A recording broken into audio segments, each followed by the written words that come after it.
Bate, quer dizer que tu é o menor aprendiz? Senta aí que o japonês vai te contar uma história.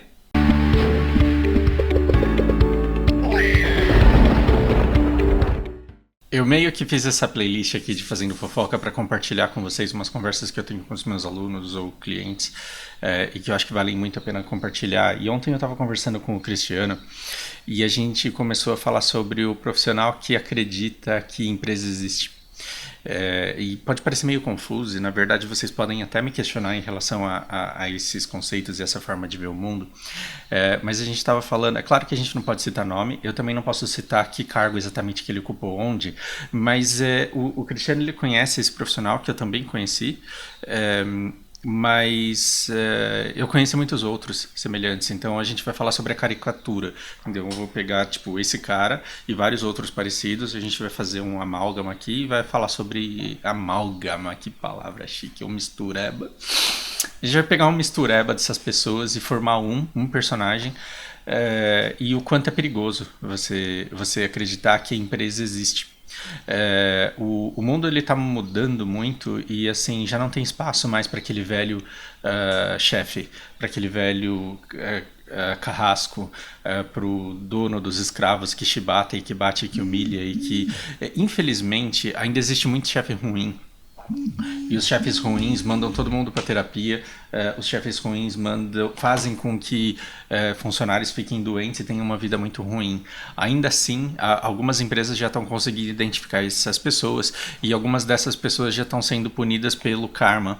Não um karma esotérico, mas o natural das coisas. Então, vamos falar. A gente tem um cara que, vamos dizer que ele era gerente aqui e que ele acreditava muito na existência da empresa. E a empresa contratou esse cara para fazer um bom trabalho, a empresa contratou esse cara para bater metas, ele tinha metas a serem batidas e ele queria bater essas metas para ter o bônus, para ter o prestígio, ele queria o reconhecimento da empresa. E para conseguir esse reconhecimento, para conseguir bater essas metas e para conseguir subir na vida, o que ele fez? Ele se utilizou das ferramentas que ele tinha, que ele conhecia, para alcançar resultados. E esses métodos eram coerção, humilhação, pressão psicológica, tortura psicológica, ameaça aos funcionários dele. Essa é a maneira antiga e que a gente tem muita rejeição agora, né? Então, alguém que humilhava os outros por erros que eram cometidos, alguém que pressionava e ameaçava para conseguir resultado o mais rápido possível. Então, ou você faz o que eu estou mandando, ou você vai ser mandado embora. E aí, eventualmente, ele mandou algumas pessoas embora e usava essas pessoas que foram demitidas de exemplo. Do tipo, se você não fizer, você já sabe o que vai acontecer com você. E se você não fizer, tem um monte de gente que quer fazer o que você faz. E infelizmente, o mundo ele não é tão justo ao ponto de trazer punição para todas as pessoas que agem dessa forma, mas algumas já estão. Eis que esse vamos dizer que era gerente, que foi contratado para dizer, sei lá, a gente precisa criar alguma coisa para desenvolver sistemas para seguradoras, não era esse o cargo dessa pessoa. Mas ele está num nicho de seguradoras muito limitado, né? Você não tem infinitas seguradoras como você tem infinitas padarias. Você tem grandes seguradoras que estão tomando o mesmo rumo triste que os bancos tomaram, elas estão se fundindo cada vez mais e desaparecendo, e alguns nomes estão simplesmente sumindo do mercado né, para dar espaço a outros que já estão mais fortes. E você tem funcionários muito bons, profissionais muito bons que atendem a demanda dessas seguradoras que ficam circulando entre elas, né? Né, muita gente faz plano de carreira em seguradoras, por exemplo, e poderia ser qualquer outro nicho de forma horizontal. Então o cara é analista aqui, ele vem ser coordenador aqui, depois ele volta para a mesma empresa como gerente e vai subindo. Mas o que acontece é que todo mundo desse mercado se conhece muito porque ele é um nicho muito específico.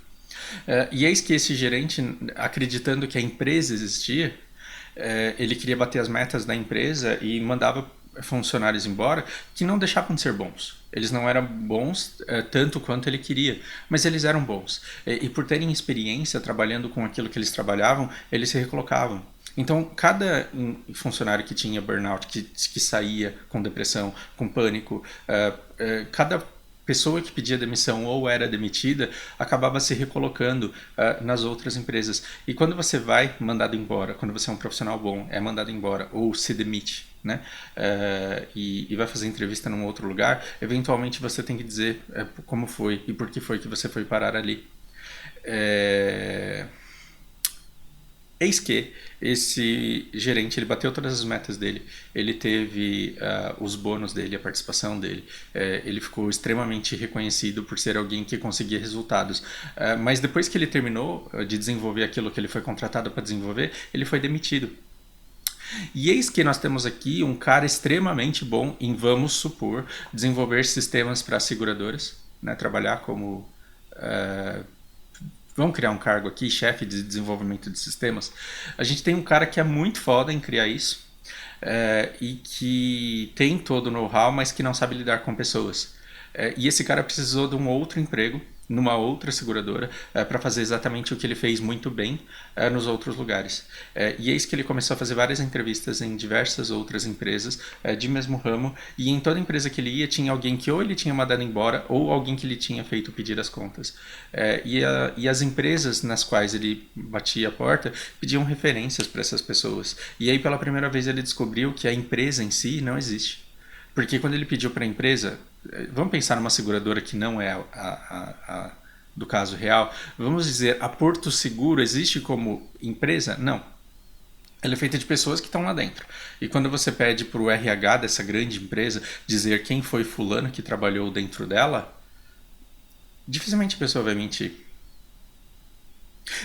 Percebe o que eu estou querendo dizer? Que assim, às vezes a gente acredita que você tem que satisfazer uma empresa, e você não percebe que a empresa é feita por um amontoado de pessoas com quem você necessariamente precisa se dar bem, independentemente de que cargo você ocupe lá dentro. Então essa conversa com o Cristiano ela foi muito interessante, porque são coisas que eu e ele sabemos, mas que você que não entrou nessa vida corporativa ainda talvez não saiba. E você entra lá com sangue nos olhos, querendo bater meta, querendo crescer, e você vai com uma ambição enorme, só que o mundo de, tipo, décadas atrás, que formou os professores, que muitos professores que têm muita competência para ensinar muita coisa em universidades, ele não é o mesmo que existe hoje em dia, em que alguém do RH, ao fazer entrevista para contratar alguém, tem acesso a toda a rede de todas as pessoas que já trabalharam com elas e conseguem referências muito rápido. Então, o que é melhor? Você ser um profissional que não necessariamente conseguiu salvar a empresa em que você estava, que não necessariamente conseguiu bater metas de excelência no projeto do qual você participou, mas desenvolveu uma profunda e forte relação com todos os seus colegas de trabalho, ao ponto de todos eles adorarem trabalhar com você, ao ponto de todos eles saberem. Eu não estou dizendo para você ser puxa-saco, não é isso. Mas ser um bom colega e um bom profissional e alguém com quem os outros gostam de trabalhar. Esse talvez seja o maior capital desse momento em que a gente está vivendo, porque as pessoas têm acesso às pessoas que trabalharam com você de maneira muito rápida, muito dinâmica. Eu posso dizer isso porque eu faço entrevistas, eu presto serviço para headhunters. Então, hoje em dia, você se pautar pelo resultado, chegar com o seu currículo e falar, olha, eu consegui isso aqui com a empresa tal, quando o cara que está te entrevistando, ele for ligar para a empresa tal, você vai perceber que a empresa tal não existe. Quem existe são as pessoas que trabalharam com você lá. E se você bateu todas as metas da empresa, mas você foi um péssimo colega, muito provavelmente você vai ter dificuldades de se recolocar. Então a gente está falando sobre um cara que esteve no topo da cadeia alimentar, quase lá, né? Esteve no topo da cadeia alimentar, humilhou, maltratou, coagiu, adoeceu um monte de gente, e que tem um puta de um currículo, tem um monte de resultados para mostrar, mas ele está num mercado limitado a 20 grandes empresas que ele gostaria de poder atuar, pelo menos 20 empresas com espaço aberto para ele desenvolver aquele trabalho excelente que ele sabe desenvolver, mas em que cada uma dessas 20 empresas tem alguém que o conhece e que jamais trabalharia com ele novamente. E esse cara está há mais de 1 ano e meio desempregado. Percebe? Assim, é muito triste eu vir contar essa história e talvez ver que vocês adoram essa história, porque ela bate muito com as nossas histórias folclóricas. Se você pegar um livro de. Um livro não. Se você pegar um livro de folclore brasileiro, você vai ler esse livro e você vai ver que 90% das histórias do nosso folclore é a história de alguém mal, que fez muito mal e que no fim das contas se ferrou e aí ele traz uma lição.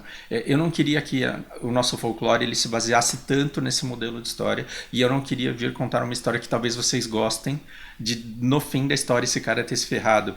A ideia não é essa. A ideia é a lição, que infelizmente, quer dizer, que felizmente fica da experiência de outras pessoas que você não precisa ser. Você pode ser alguém com quem todos adoram trabalhar. E olha como esse negócio de karma, não esotérico, mas assim, o conceito de energia, ele acaba existindo, mesmo que você não acredite em nada de espiritual. As pessoas que se recolocaram mais rapidamente no mercado foram aquelas mais injustiçadas. Então, eu posso citar duas pessoas que trabalharam para essa pessoa, né, sobre a qual a gente estava falando ontem, que saíram extremamente humilhadas, extremamente adoecidas, injustiçadas. E elas foram as que mais rapidamente se colocaram no mercado, porque houve uma comoção tão grande daqueles que ficaram que eles começaram a acionar toda a rede deles.